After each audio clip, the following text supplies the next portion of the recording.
OMG, baby, tell him. Hey there, welcome to yet another episode, yet another day, another dollar. I am joined here by, we're going to talk about a hustle and cash, I'm joined here by Carlos Rodrigues. Carlos, thank you very much for joining me. Thanks for having me. So this is One Take. This is actually episode number 3, I believe, of One Take, a new spin. It's powered by backers. It is the Powered by Backers show. I'll do a quick intro on you. So let's dive right in. So Carlos, you are, I guess, you're founder and CEO of Magellan Wealth. You are an experienced Magellan Wealth Management. Sorry, an experienced investment advisor throughout the years, real estate investor. You've written a book. I'm going to ask you to do the title. Well, what's the short title? The short title is Property Profits. Property Profits. And then the long title is, you want to show the book? The long title, I've got to get the book out. Got to get the book out to even remember it. You got the green screen. Yeah, so you can't really, you know what? You're going to have to show us what your background really looks like so we can see the book. But anyways, you've written a book, Property Profits, North American or world bestseller. Bestseller right? in 4 countries. 4 countries. Okay. Which 4 are they? Went bestseller first in Australia, then the UK, then Canada and the United States. Perfect. So 4 pretty, major countries, sorry. Bestseller. English-speaking countries. English-speaking. Obviously, it wasn't. You didn't write it in a different language. Are you planning to interpret it and write it in a different language? No. No. Okay. No. It was a big enough undertaking. Just getting it out in English. Right. There you go. There you go. I'm sure you could probably get it translated. But okay, cool. So, bestselling author, investment advisor, wealth manager, Magellan Wealth Management, as you've said. You are also working with us here at Backers towards launching a project on the Backers platform to raise capital. We can talk a little bit about that, to raise money for an investment. I can't even speak. A real estate investment opportunity for investors to kind of jump in. We can talk a little bit about that. But I'm going to take it way back. We just talked a little bit about it off air. We've all aged, right? We've all had Speak for yourself. Speak for yourself, damn it. Hey, we know each other a little more than some of the guests I have on here, but that's not my point. My point was everyone goes through life, right? Experience the journey, and even if you're 1 year in, you still age a lot. It's kind of like the 4 years of Obama, or the 8 years of a presidency. You look back at Obama, at the beginning, and even though it's only a relatively small period of time, 8 years, he goes from like young, full head of, I don't know if he loses hair, but jet black hair, and it's kind of like nice looking skin. I've seen sort of like this video or pictures of it where progression, then to like the end where it's like gray as shit. Yeah, what kind of crucible did he go through? Like wrinkled and just disheveled, not disheveled, but just looks beaten up, like grizzled, right? So I think entrepreneurs kind of go through, maybe not the physical change necessarily, but they definitely go through, and I've talked about this with a lot of people, sort of an emotional and psychological journey where they grow as an individual through that process, right? And the experiences they gain. So I'm going to go back, take me back, 20 years, you're starting out early in your career to where you are now. Like, let's talk about the journey that's brought Carlos from, we were just kidding off air, head of hair, pre-marriage, pre the 20 years of life, back when I looked dangerous. Living dangerously, right? Going out on a Thursday night to whatever. Tell us a little bit about Carlos and the journey you've gone through. Yeah, well, I mean, I've grown up in a. I was fortunate enough to grow up in a household where, um, being an entrepreneur was. I mean, it wasn't necessarily talked about in that sense, Right. but my father was a successful real estate agent and owned a few businesses and whatnot, and I always kind of came up in that.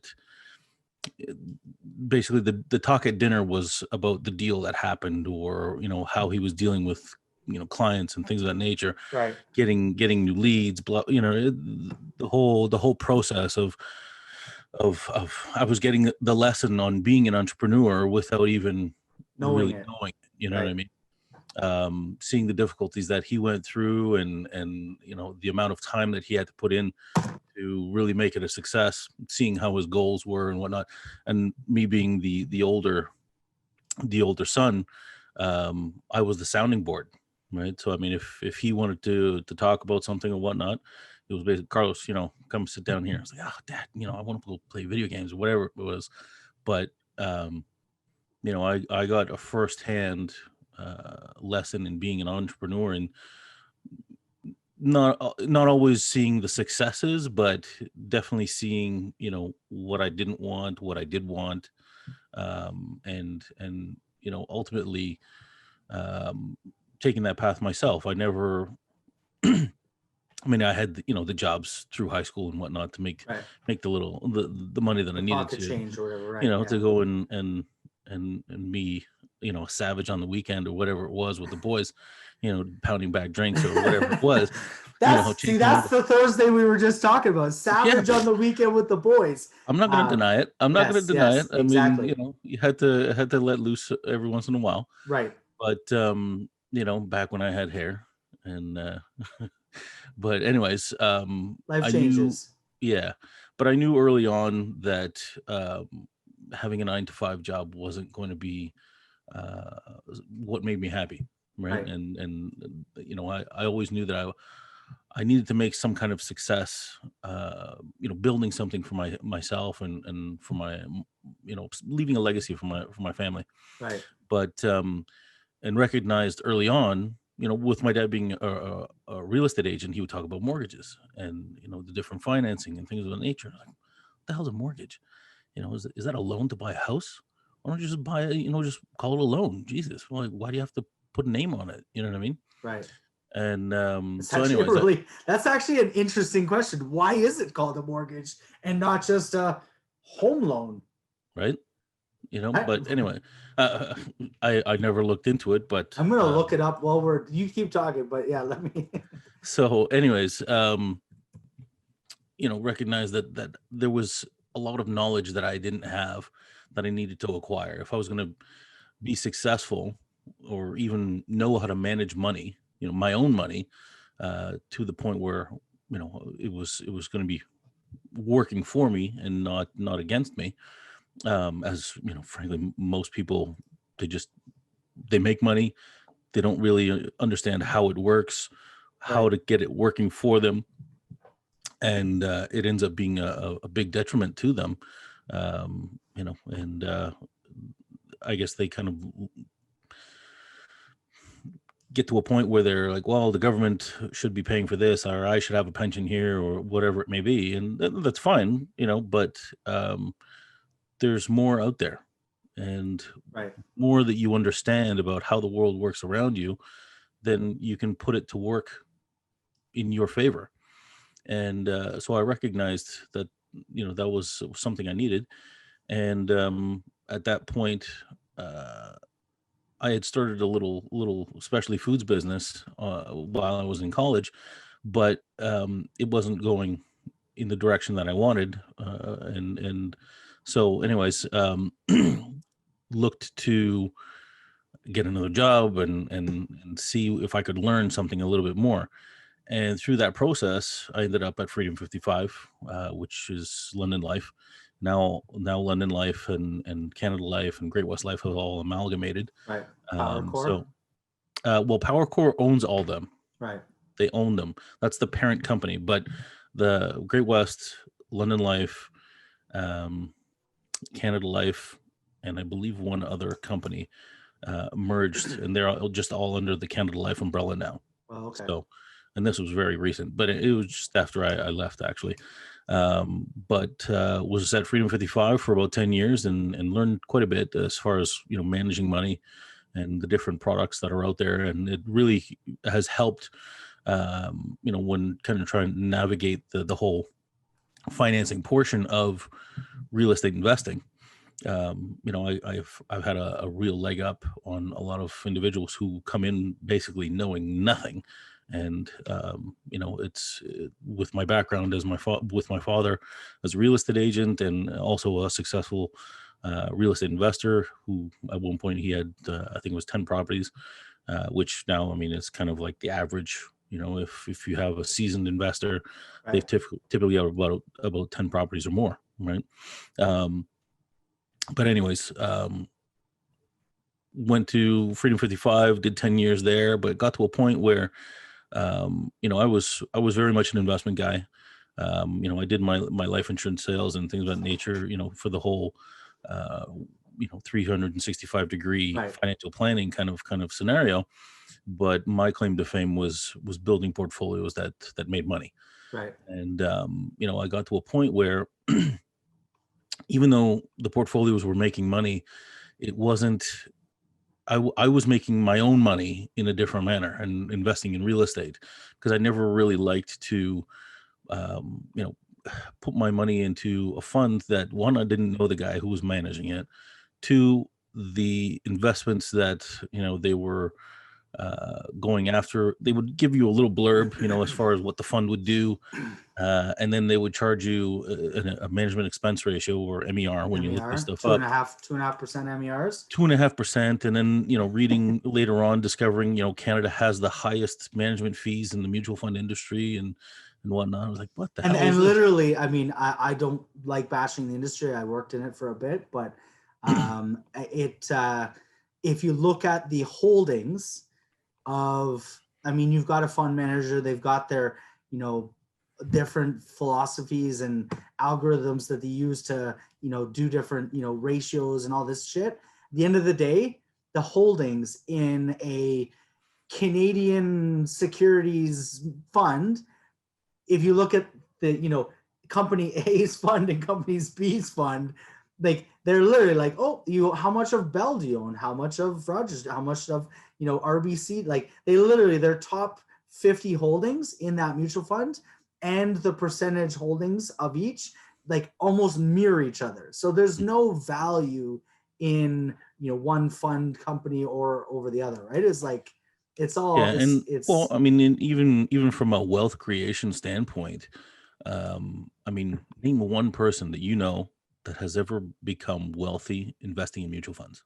you can't. Who doesn't own a mutual fund? It's just a long, slow grind, and that's why, I mean, you got, like, we could talk about this all day, but like ETFs, and that was sort of like the next step where now you've got a lower fee. Now you get into like a wealth simple type of model where the fees are even lower, and now you can actually invest in the exchange through some support. So I mean, I think that whole space, and I think you're about to say you saw the writing on the wall in that space, and that's where you got into real estate. But before we get into that, let me just read the word mortgage. Ready? Okay. I did look it up. The word mortgage is derived from a law French term, whatever law French is, used in Britain in the Middle Ages, meaning death pledge, and refers to the pledge ending or dying when either the obligation is fulfilled or the property is taken through foreclosure. Like the bank is turning to going, ha, sucker, gotcha. Right? Like, exactly. You're in this bitch until you die. Right. Pardon my French with the law French. Anyways, so that's the word mortgage. It's a death pledge that only ends or dies upon the obligation being fulfilled. So you pay out your 30-year mortgage, or they take it away. I love how the other option is not that you sold it and that you went somewhere else. They take it through foreclosure. No one's getting out of that mortgage. Let's put it that way. Interesting. Okay, so 10 years or so you said with London it was Life. 10 years with Freedom 55. Freedom 55, sorry. And then where did you go from there? Well, I got to the end there and started. I mean, I looked back at how I was making my money, and well, I'm doing it all in real estate. So I started talking to my clients about real estate, investing in real estate, and I firmly believe that everybody should have at least one rental property. Pay that off. Hey, it's a beautiful pension, right? And other things can come along with it, tax advantages, so on and so forth. But not only that, it's a hard asset. You know what I mean? Like one of the principles that I invest on is the fact that if you've got a cash flowing property, and what I mean cash flow is once you've paid off all the expenses for the month, if you've got money left over, you're ahead of the game. You know what I mean? Right. But here's the thing, though. I mean, if you have a cash flowing piece of real estate now, and the market takes a dump, you know what I mean, and you have the value of the property is 50% less. Well, the fact is it's still cash flowing, right? Because I mean, the statistics, or not statistics, but data has shown back when the crash of 2008 happened, and this is all, I mean, it's based in the U.S. for the most part, but the how real estate works in the United States, and it kind of mirrors itself here Right. in Canada as well. Um, when 2008 hit, rents didn't go down. You know what I mean? They kind of flattened a little bit, but then they popped right back up. And if you think about it, yeah, people were losing their property, houses left, right, and center, and just walking away from them. Um, but the rental, they still have to live somewhere, so the rental pool was growing, and so basically landlords who had cash producing properties, even if they lost the tenant because they couldn't pay their rent anymore, because the rental pool was growing so quickly, Right. They could they find had a the pick of the replacement. litter. Right. So the quality of the tenant was actually getting better, right? I'm not saying that that's what's going to happen going forward or whatever it may be, but a hard asset, if it's a cash producing asset today, the likelihood is it's going to continue to be a cash producing asset later on. And as far as the value of it, you just hold on to it long term, and eventually that value will come back. It And appreciates in yeah, value. So that's interesting. You mentioned. So I'd like to hear your thoughts on this. We may have talked about it back in the early part of the year here. Um, so with COVID, I saw something that didn't actually play out.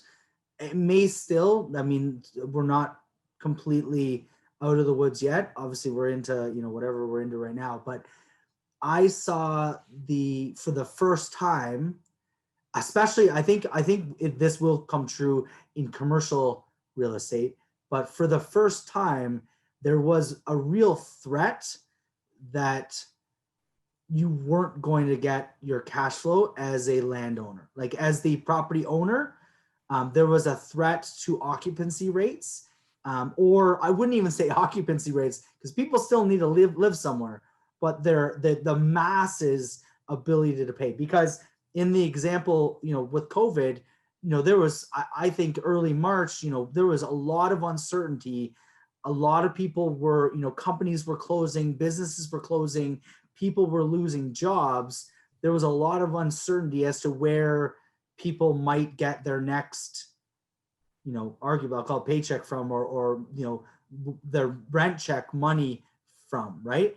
And so I think I read a thing, and this you may, about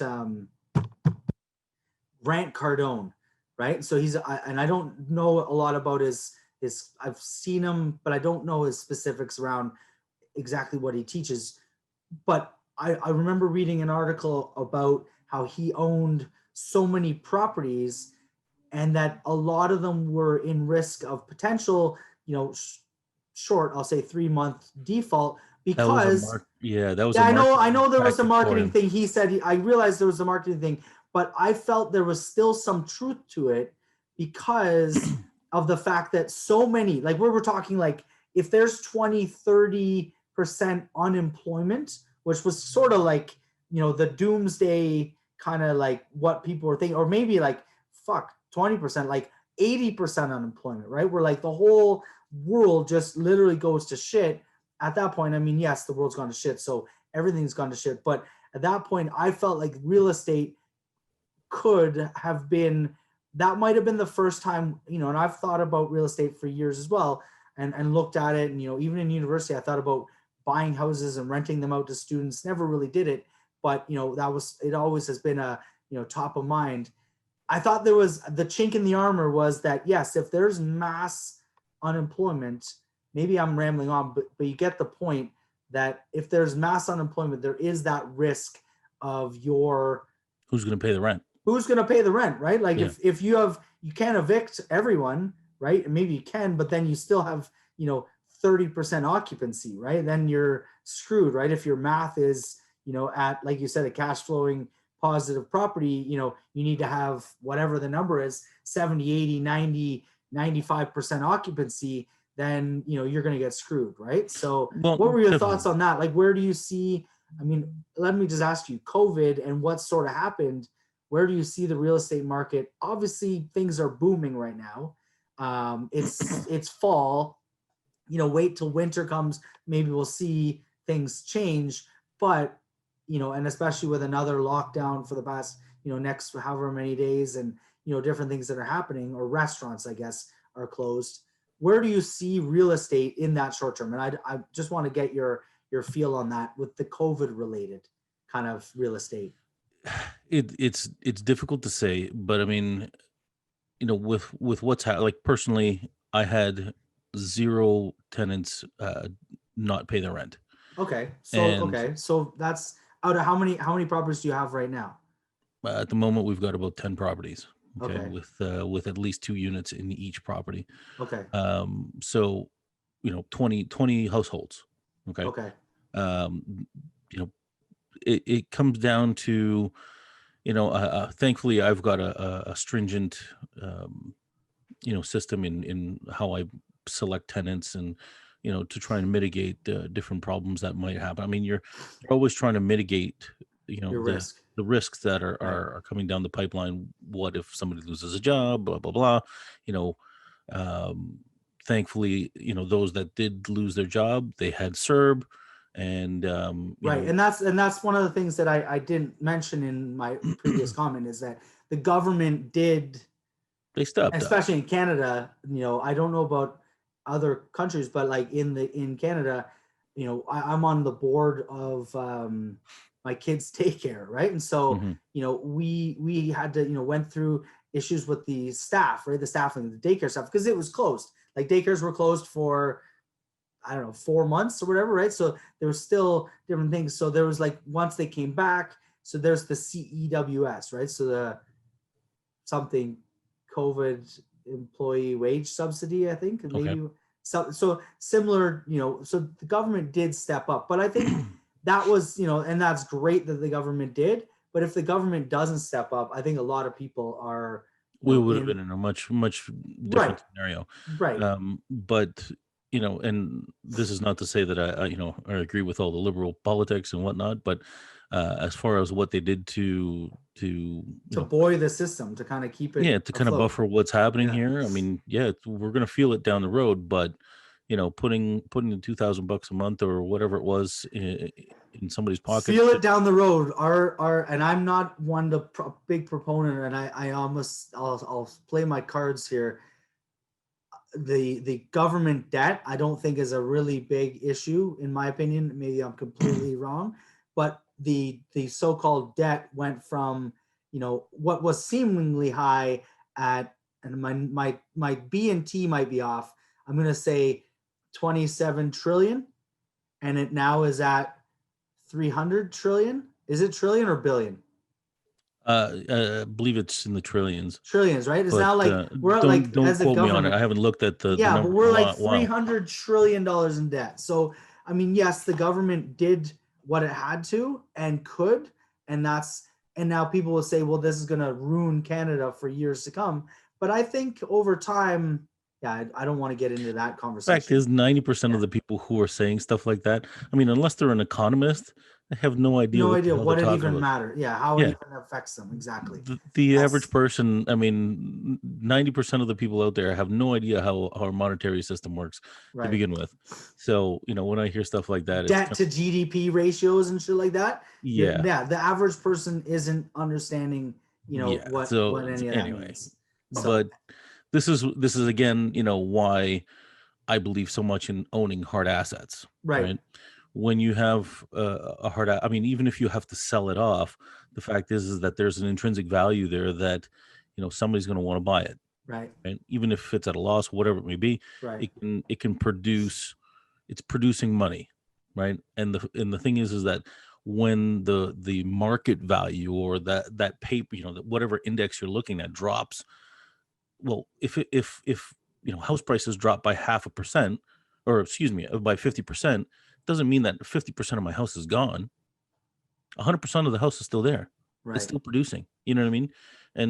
But and it's not to say that it's not going to be a difficult situation or whatever it may be. I mean, you play the cards that you're dealt, right?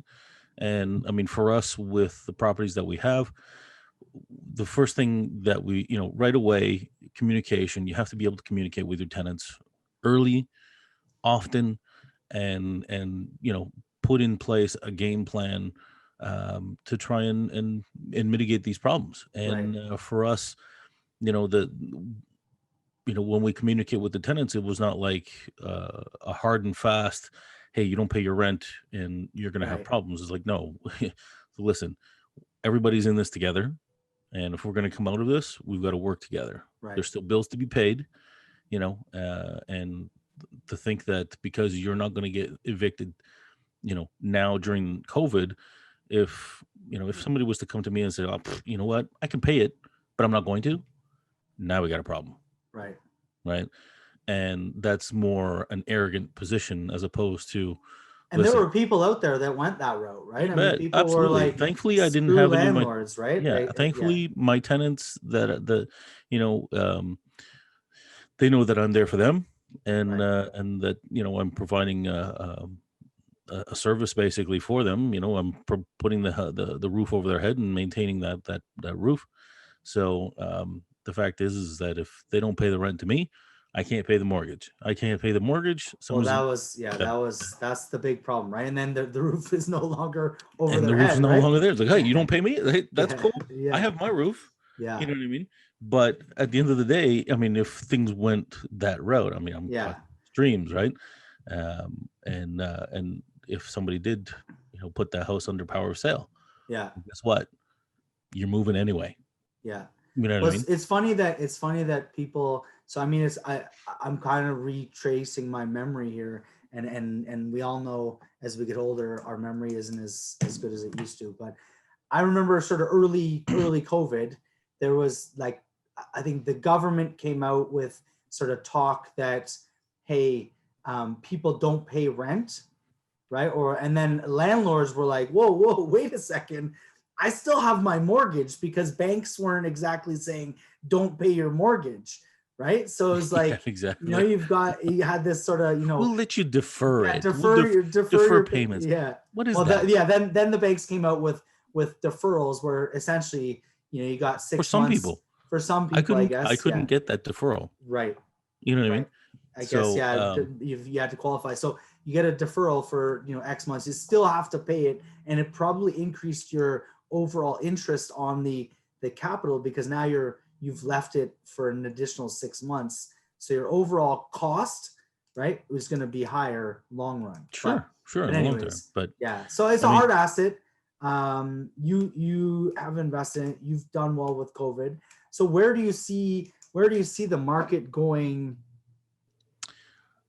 from well, I now? mean, it all We should put depends. a I date mean, on this. It's October 14th, 2020, just so we well, I mean, know we let's can put it look this way: back and say, if we get out of this COVID problem soon, so there's a vaccine, everything goes back to normal. I think the market's going to actually pick up steam, because especially in the area that we live, okay, within the green belt, we essentially live on an island, right? And all of that land within the green belt. So the green belt is basically an area of land that you can't build. It stretches all the way down Niagara Falls and goes up to about Ajax, right? And it surrounds basically that whole area so like the Golden around the Horseshoe you're lake. talking about? Yeah. Like Lake Ontario, around Lake Yeah. So Ontario. Okay. yeah, so that it kind of encapsulates that whole area there, right? So all of that area has essentially been, Yeah, the land developed. in there is Yeah. basically developed, right? So this is why you're seeing a lot of condos now, because they need intensification. I mean, governments need intensification from a cost perspective as well, right? I mean, if you've got 100 people living on an acre of land as opposed to 100 acres, the infrastructure Or around it, 10,000 on that same 100, yeah, yeah, you need a acre, lot whatever. less Yeah. infrastructure, and you have to pay for that infrastructure if you've got 100 people living in an apartment building as Right. opposed to sprawled all over the place, right? So, from a cost perspective, that's, I think, one of the reasons why they want such intensification. Not only that, I mean, basically, most of the immigration that comes into Canada ends up in Toronto or in the GTA, Right. right? So, Just with for those watching, that's not Grand Theft Auto.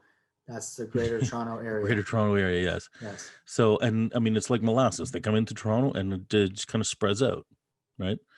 So, and this is why you're seeing, over the last, what is it, 10 years now, that the prices in, for example, Hamilton, like if you look at prices of a single family home from Toronto all the way down to the Hamilton area, and now going down to St. Catharines, you know, it- Toronto was like what 1.2 million for a single family home now, something along those lines. I think it's over a million. Yeah. Okay, then you get to Mississauga, you're about a million.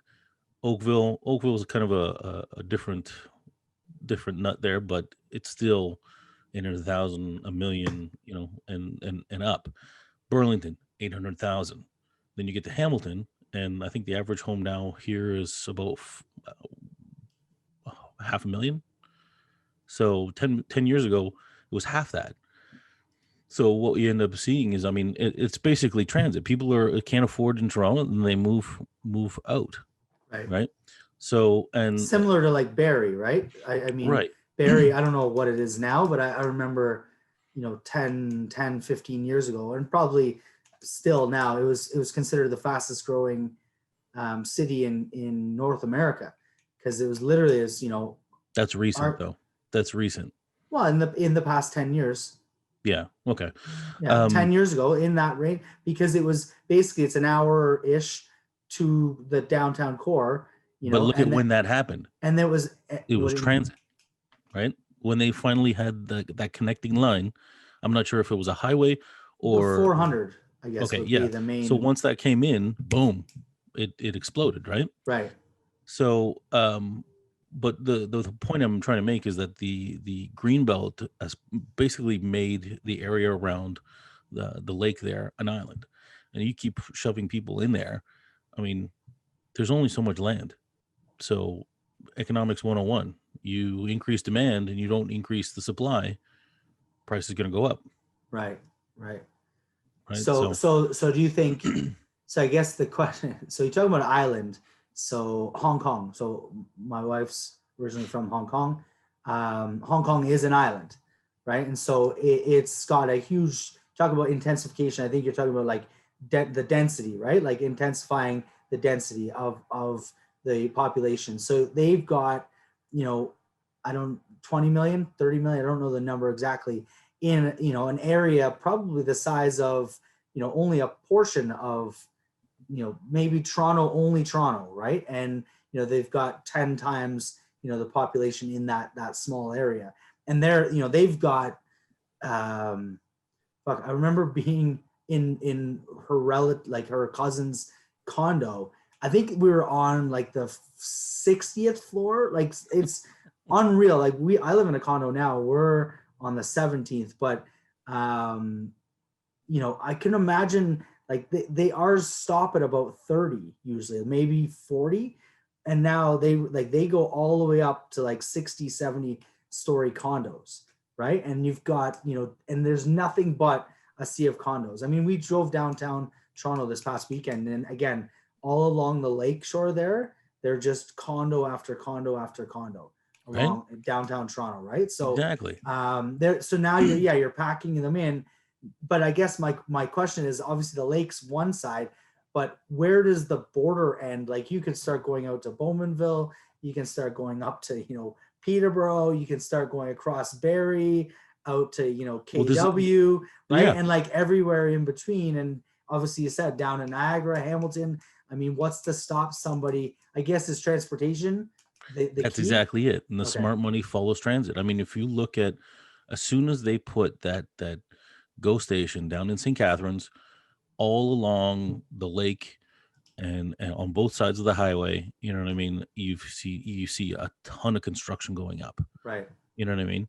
And uh, basically, it's how fast can you move people from um, spots of intensive Right. population To somewhere to else. lesser population, right? So I mean, if like we had one property that we sold just before COVID hit in St. Catharines, that we had people looking to rent one of our apartments that were working in Toronto, so they were going to do the commute from St. Catharines to Toronto Wow. every day. I'm like, oh, I mean, to me that's painful, but they were there, and Yeah. it was not a one-off thing. I mean, we had quite a few people applying. That's like, listen, I have I think one guy was a chef in downtown Toronto, and he wanted to rent an apartment in St. Catharines because the price point was much better than, for example, Hamilton. So let's go into that. So I it's funny you mentioned St. Catharines. I went to Brock in St. Catharines. I actually, that's when I mentioned earlier looking at property. So we're talking 20 years ago. You could buy a 3-bedroom house in St. Catharines in sort of a rentable area for the university for 100 grand Yeah, or those less, are gone. That's gone. like 80, 85, 90 grand. Like we're talking late 90s. So Yeah, like late 90, I started 97 to 01. So in around that late 90s, you could buy a house, like a 3-bedroom, maybe even 4-bedroom, maybe a finished basement. Like I'm not talking a fucking like a shanty shack, hmm, talking like a fully livable, rentable house for 100 grand, give or take. yeah. Those days are long gone. Those days are long I gone. mean, there's areas still in St. Catharines that you could, in the mid threes. Mid Right? threes, Yeah, that's the low end. Okay, that's so the low end. I that's what my direction of the question was. But here's the funny thing that blew my mind. So in university, so this is why I said you'd want to rent it to university students. You can dispel this as a myth. I don't know because I didn't actually ever do it. I thought about it. I couldn't. I was a starving student. Couldn't even get the down payment to get a whatever 5 grand into a house. But let's just say we were paying $300, $400, $500 a month per student in, let's say, I lived in a 5-bedroom house with four other roommates. The landlord was splitting rooms to try and Oh get enough. no, we legit lived. Okay, so a little bit. There was 3 bedrooms upstairs. He had turned part of the garage into a bedroom, See, and the basement was there was yeah, another definitely bedroom not legal. in the basement. Nah, I'm pretty sure it was legal. But anyways, that's not my point. I'm not here to just because the Whatever. other ones. The point was though, they were making 400. Let's just say 400 per times 5. They were making 2 grand a month in rent. And now I always thought, like, I knew people that were here, at U of T in Toronto or Ryerson or York or even other schools, and they were still paying here in Toronto rent. I know my wife, I think she paid like $400 for a room downtown Toronto across the street from the friggin' art gallery. Mm-hmm. Right? So like I was paying, like, this is what boggles my mind. So you mentioned like 1.2 for the house and 100. I mean, obviously at 300 now, but let's say back then it was $500,000, 600,000 for a home in Toronto or whatever this sort of immediate area. Whereas the house in St. Catharines was only 100, but yet students were basically paying the same $400 a room. How does that work? I always wondered. I just wonder, like, because is that sort of, you're trying to find that what would you call it, the arbitrage of, hey, buy a cheap house, but you're going to get the same sort of rental fee. Well, the numbers have to work. The As numbers have to work. right. Like when we buy a house, whether it be $300,000 in St. Catharines or $500,000 or whatever it may be, the numbers have to work out. So what's rent in St. Catharines right now? Like in that place you were, like what would A it be? three bedroom house, a 3 bedroom apartment with 1 bathroom. I believe it's up to like $1,750, $1,800 a month plus utilities. How many square feet is that? Oh, 1,000. Okay. I'm guessing. To be honest, when I go into one of our apartments, I don't even really look at the square footage. Right. Right. I mean, if it's obviously a really small apartment, then that's different. But we typically go in as like, okay, would I want to live here? Would I want to rent this apartment? If the answer is yes, fantastic. Then we Right. put a price tag on it. And So if somebody's willing to pay for we've it, thought great. about doing sort of similar thing in investing in some property here, actually in the building we're in, and looking at buying units. Now the units are going to cost. Let's actually do a little tactical. Let's have fun here. $500,000 to buy about an 1,100 square foot, call it 2-bed, 2-bath, similar to what we're in. They sell for about half to 600,000, right?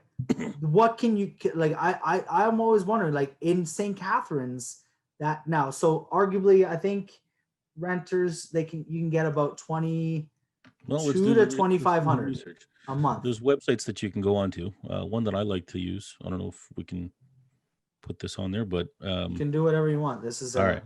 This is the whole point of this show, is to have fun. People watching, I think this is interesting. You're the expert. I'm just asking stupid questions, thinking out loud. But what if we were looking at real estate as an investment opportunity? Where is the opportunity might be the answer to what we're doing here. All right. So if I was in your position, okay, and then I'm looking at this apartment to see if it was something that I wanted to buy. First thing that I would do, I mean, if the question was how much rent can I get for this thing, and you said it's in Mississauga? No, Scarborough. We've looked at the different the rentals in the area. They're about anywhere from about 2,200 to 2,600. Okay, so I wouldn't even be looking at the square footage of the apartment, right? I would be looking is how many bedrooms are there, right, and the amenities that come with it. Now, right. After that, with what I wanted to put as a down payment, is there cash flow? And I typically have a particular number that I want to see as far as cash flow is concerned. Otherwise, I either walk away from the property or look at, okay, is there other ways of deriving revenue from this property? Right. If the answer is yes, okay, can I make the numbers work with that added revenue? If the answer is yes, fantastic, we buy it. If the answer is no, okay, well. So what is that number? Can you give us the number, the secret number? I'm typically looking for at least $300 a month. In positive cash flow. In positive cash flow. After all expenses are paid. Right. So the reason being is that, you have the unknowns that happen. So we have, a fund that we put aside, contingency funds and things of that nature for repairs and, a certain time frame for, hey, worst case scenario, if we had, COVID kind of changed things a little bit as far as the numbers that we're using. Basically, we've increased them now. If we had, long periods of time without rent coming through for a certain amount, I strongly believe that it would never be zero, right, but it could potentially be 30-40% occupancy or rough. Right? Yeah. If we have a government in place that didn't do a CERB, that was like, right, hey, you're on your own, bud, then we got a problem. Right.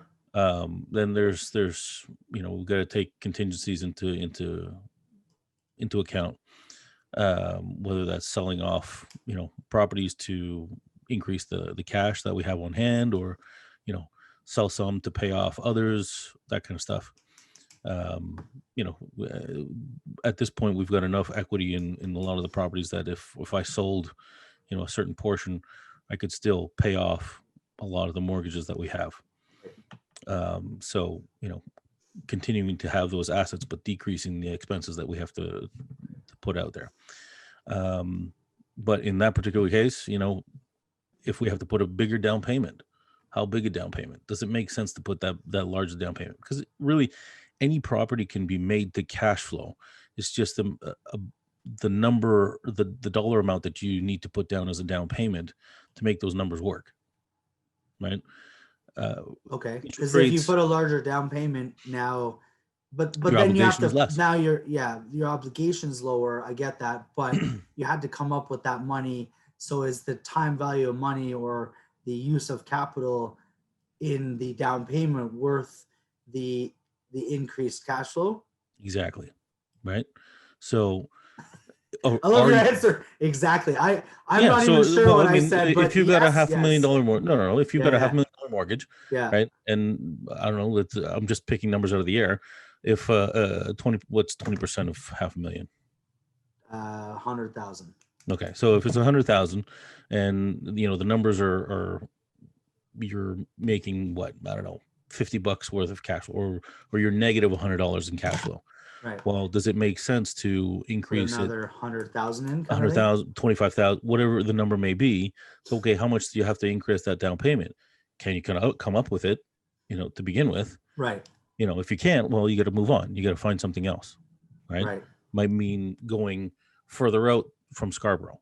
You know what I Right. mean? You might have to go, I don't know, Cordis, Ajax, whatever. That's what I was saying, Bowmanville, be. right? It's out that way. Yeah, right? Bowmanville, right? So That's why that's this kind of the point of my whole point I'm making is that I don't see how real estate investing. I mean, I agree that it's a great opportunity, but I think you have to be selective in where you're investing, because I don't absolutely, know 100%. if investing $600,000 in a 2-bedroom, 2-bath in a condo in Scarborough is as a good of an investment opportunity as, say, the same unit in, say, St. Catharines or somewhere. And this is actually where you just made the point. If you look at, and I always used to laugh, they built a subway from the mall. What's it called?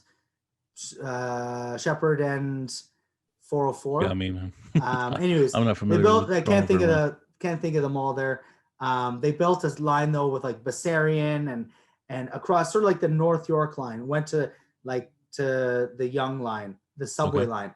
Anyways, at the beginning they were like, oh, the ridership's not there, no one's using it. Now if you look at it, where the IKEA is at Leslie, and where every one of those stops, there's 10 massive condo developments, right? With like mass, as you said, intensification and kind of getting that density up in those areas. That subway, I haven't been on it in years, but I can just imagine is like rammed every day going back and forth. Whereas, right? Just 10 years ago, people were complaining, no one rides it. It's like, well, you just built it. Wait until they build the intensification around those stops, which is what you're saying, when they start building the transit into certain areas, so where do you see some opportunities? And we'll end of this. I don't want to take up your whole day, but where do you see some, give me your top 3, using your idea of, positive cash flow and, sort of travel destinations, or where transit has made them more accessible. What are some areas that you're looking at right now? Welland, Thorold, still St. Catharines, you can still cash flow nicely there. Okay. The Niagara kind of. Yeah. Brantford is, has been picking up. They're basically taking a lot of the population that can't or don't want to pay the house prices in Hamilton. They're getting the overflow from Hamilton in Brantford, and it's still a relatively short drive to Toronto. With the highways and whatnot. London, is another great spot. Kitchener, Cambridge, Waterloo, that area, has always been, in the last, I guess, 15 years has been one of the top spots, maybe top three. So like Waterloo, Kitchener, Waterloo area has been at least the top 3 cities to invest in as far as It's an organization called RAIN.